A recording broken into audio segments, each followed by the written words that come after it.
दहल जाएगा। अब से कुछ घंटे बाद भारत 77वां गणतंत्र दिवस मनाएगा। राजधानी दिल्ली में कर्तव्य पथ पर भारतीय वायुसेना के फ्लाई पास्ट में ऑपरेशन सिंदूर फॉर्मेशन का प्रदर्शन किया जाएगा। क्या गजब का दृश्य होगा बॉस, जो ब्रह्मोस घर में घुसकर पाकिस्तान को तोड़ फोड़ चुके, जिस ब्रह्मोस को मुस्लिम देश भी हाथों हाथ खरीदना चाह रहे हैं, उसे देखकर पाकिस्तान में क्या ही होगा आप सोच लीजिए। इतना ही नहीं, इस परेड में राफेल, MiG-29, Su-30, प्रलय और स्वदेशी हाइपरसोनिक मिसाइलें भी होंगी।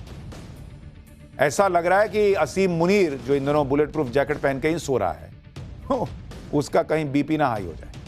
गणतंत्र दिवस हर बार खास होता है। इस बार की खासियत ऑपरेशन सिंदूर की वजह से और ज्यादा महत्वपूर्ण हो जाती है और इसी में सबसे बड़ी भूमिका जो है कहीं न कहीं वो एयरफोर्स द्वारा भी निभाई गई थी, क्योंकि याद रखिए जहां 9 धक्के हमने पाकिस्तान को दिए, उसमें से 2 महत्वपूर्ण धमाके और धक्के इंडियन एयरफोर्स द्वारा दिए। 26 जनवरी को कर्तव्य पथ पर पूरी दुनिया भारत की शक्ति और शौर्य देखेगी। 77वें गणतंत्र दिवस की परेड ऐसे ऐसे हथियार उतरेंगे जो भारत के दुश्मनों को सीधी चेतावनी होगी। 26 जनवरी की परेड में हथियारों के प्रदर्शन की पहली झलक आ चुकी है, जिसे देखकर पाकिस्तान की आंखें खुली की खुली, दिल बैठ गया है। इस परेड में पाकिस्तान को तबाह करने वाली ब्रह्मोस और दूसरी खतरनाक मिसाइल्स उतरेंगी। और ये ऑपरेशन सिंदूर का ब्रह्मास्त्र, जी हाँ देवी और सज्जनों, आपके समक्ष दुश्मन पर प्रहार करने के लिए तैयार सुपरसोनिक क्रूज मिसाइल ब्रह्मोस। 26 जनवरी के इस परेड से पाकिस्तान घबराया हुआ है, क्योंकि ये सिर्फ भारत के हथियारों का प्रदर्शन ही नहीं, बल्कि पाकिस्तान जैसे आतंकी देश को क्लियर कट मैसेज है। अगर पाकिस्तान ने अपने आतंकी इरादे नहीं बदले तो ऑपरेशन सिंदूर पार्ट 2 में ये हथियार पाकिस्तान पर तबाही बनकर हमला करेंगे। लेकिन आगे बढ़ने से की खासियत ऑपरेशन सिंदूर की वजह से और ज्यादा महत्वपूर्ण हो जाती है और इसी में सबसे बड़ी भूमिका जो है कहीं न कहीं वो एयरफोर्स द्वारा भी निभाई गई थी, क्योंकि याद रखिए जहां 9 धक्के हमने पाकिस्तान को दिए, उसमें से 2 महत्वपूर्ण धमाके और धक्के इंडियन एयरफोर्स द्वारा दिए गए थे। और इस बार का टैब्ल्यू कैसा होगा, इसके बारे में भी बातचीत करेंगे। धर्मेंद्र सर, साफ तौर पर वेटरन्स की भी तस्वीर नजर आ रही है, कुछ इतिहास की जीत भी इसमें शुमार है और साफ तौर पर प्रेजेंट हमारा कैसा दिखता है इसकी भी तस्वीर है। बताएं पूरा टैब्ल्यू क्या होगा, क्या क्या रिप्रेजेंटेशन होगी?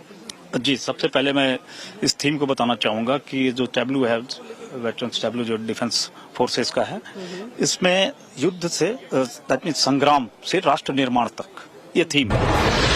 ऑपरेशन सिंदूर के दौरान पूरी दुनिया ने पाकिस्तान की तबाही की लाइव तस्वीरें देखी थी। यही वजह है कि इस गणतंत्र दिवस की परेड पर ऑपरेशन सिंदूर की झलक भी दिखाई जाएगी, ताकि पाकिस्तान ये भूलने की गलती ना करे कि आतंकी हरकतों का अंजाम किस तरह लिया जाता है। पाकिस्तान की तबाही को याद दिलाने के लिए कर्तव्य पथ पर इस बार आकाश मिसाइल सिस्टम भी दिखाई देगा। गणतंत्र दिवस परेड में पहली बार लंबी दूरी तक तबाही मचाने वाली रॉकेट लॉन्चर सिस्टम सूर्यास्त्र भी उतरेगा।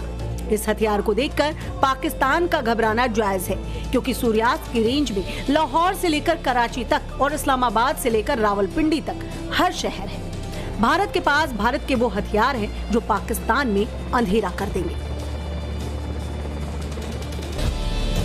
भारत के 77वें गणतंत्र की गूंज पूरे पाकिस्तान को सुनाई देगी। इस परेड से मुनीर की फौज को ये मैसेज मिल जाएगा कि भारत की तीनों सेनाओं का तालमेल, स्वदेशी हथियारों की ताकत और दुश्मन के ठिकाने। मुझे याद आता है 2021 का वो दौर जब दुनिया कोरोना की महामारी की चपेट में थी और भारत दुनिया के मंच पर एक भरोसेमंद दोस्त के तौर पर उभरा। और उस दौर में पहली बार पीएम मोदी ने एनडीए नेताओं में की बैठक में एक बात कही थी कि नया वर्ल्ड ऑर्डर तैयार हो रहा है और भारत का रोल इसमें बड़ा होने वाला है।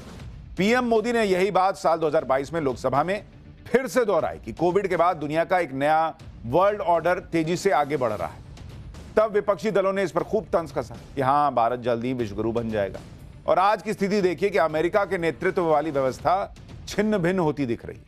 ट्रंप के अनैतिक टैरिफ के सामने जब पीएम मोदी डटे रहे तो दूसरे देशों को भी रास्ता दिखा। आज नेटो के कई देश अमेरिकी राष्ट्रपति ट्रंप के फैसले के खिलाफ खड़े हो रहे हैं। कनाडा चीन से ट्रेड कर रहा है तो भारत के साथ अपने ट्रेड संबंधों को और मजबूत भी करना चाह रहा है। यूरोपीय यूनियन भारत के साथ mother of deals all deals करने के बाद भारत के साथ नई डिफेंस डील करने को लेकर उत्साहित है। ये सिम्टम्स क्या बता रहे हैं? क्या ये वर्ल्ड ऑर्डर बदलने का संकेत नहीं है? दुनिया टेंशन के दौर में है, एक तरफ युद्धों की दस्तक है, दूसरी तरफ टैरिफ और न्यू कॉलोनियलिज्म यानी नव उपनिवेशवाद का ट्रंप का दौर। आक्रामक शब्दों, अनैतिक टैरिफ और तीखे तेवर के साथ ट्रंप शांति की अमेरिकन परिभाषा गढ़ने में लगे हैं। इस सब के बीच वैश्विक मंदी के संकेत तो हैं ही, लिहाजा ट्रंप से धोखा खाए अमेरिका के वफादार दोस्त खुद को ठगा हुआ महसूस कर रहे हैं। ट्रंप के अनैतिक कार्ड से उठते वैश्विक तनाव के बीच उम्मीद ग्लोबल मंच पर तेजी से उभरते भारत की रफ्तार और मोदी के मित्रता मंत्र से ही बची है। ट्रंप और मोदी की तुलना में मोदी ही दुनिया को भरोसेमंद मित्र दिखते हैं, जबकि ट्रंप एक अविश्वसनीय किरदार बन चुके हैं। मोदी जो कहते हैं वो करते हैं, जबकि ट्रंप का कहे से पलट जाने का अपना रिकॉर्ड है। मोदी पर दुनिया भरोसा करती है, ट्रंप भरोसे के गहरे संकट में है। मोदी दुनिया को साथ चले साथ बढ़े का संदेश देते हैं, तो ट्रंप कॉलोनियल माइंडसेट के साथ काम करते हैं, संबंधों की भी परवाह नहीं करते। एक साल पहले यानी जब से ट्रंप ने अमेरिका की दूसरी बार सत्ता संभाली, तब से वो लगातार बोल रहे हैं, बोले जा रहे हैं। सुबह से शाम फिर रात तक ट्रंप अपने बयानों पर इतने टर्न ले चुके होते हैं कि समझना और समझाना मुश्किल। ट्रंप धमकियों पर धमकियां देते रहे, मोदी ने कुछ नहीं कहा। ट्रंप भारत पाकिस्तान युद्ध पर दावे करते रहे, लेकिन दुनिया ने भरोसा मोदी पर किया। दुनिया हैरान है कि ट्रंप के 50% के अनैतिक टैरिफ के बाद भी आखिर भारतीय अर्थव्यवस्था रॉकेट कैसे बनी हुई। आईएमएफ तो दावा कर ही चुका है कि भाई साहब, ट्रंप की तमाम चुनौतियों के बावजूद इंडियन इकोनॉमी को 7.5% की दर से बढ़ने से कोई नहीं रोक सकता। तो आखिर पीएम मोदी ने ऐसा क्या कर दिया भाई? यह है भरोसा और विश्वास, जो एक दिन में नहीं बना, एक दशक में तैयार हुआ है। आज हाल यह है कि यूरोप मोदी मोदी कर रहा है, अरब दोस्त मोदी की नीति के कायल हो रहे हैं, कनाडा कह रहा है कि भारत जैसे देशों को व्यवस्था संभालनी है। जिस पाकिस्तान को ट्रंप आतंकी राष्ट्र कहते थे, अब उसी पाकिस्तान में ट्रंप एंड फैमिली का निवेश बढ़ रहा है। ये भी एक सच है कि ट्रंप ने गाजा पीस बोर्ड में पाकिस्तान को खींचकर मुनीर और शहबाज दोनों को बड़ी फजीहत में डाल दिया है। तो पाकिस्तानी खुद मुनीर एंड कंपनी की पोल खोल रहे हैं, लेकिन दुनिया में शांति लाने की गप हाँकते ट्रंप को यह भी नहीं दिखता कि यूएन का घोषित आतंकी पाकिस्तान में पाला जा रहा है। लेकिन दुनिया देख रही है। पीएम मोदी का फोकस फिलहाल इस दिशा में है कि जहां अमेरिका के बगैर भी भारत की अर्थव्यवस्था के तय गोल को हासिल किया जा सके। आने वाले वर्षों में जब वैश्विक मंदी के दौर की आशंका जताई जा रही है, तब भी दुनिया की तमाम एजेंसियां अलग अलग रिसर्च में भारतीय अर्थव्यवस्था की रफ्तार धुआंधार दिखा रही हैं। जैसे एसबीआई की रिसर्च में ये 7.4% है, तो मूडीज ने इस रफ्तार को 2026 में 7.3 रहने का अनुमान जताया है, जबकि वर्ल्ड बैंक और आरबीआई ने भारतीय अर्थव्यवस्था की रफ्तार को 7.2% से बढ़ने का अनुमान जताया है।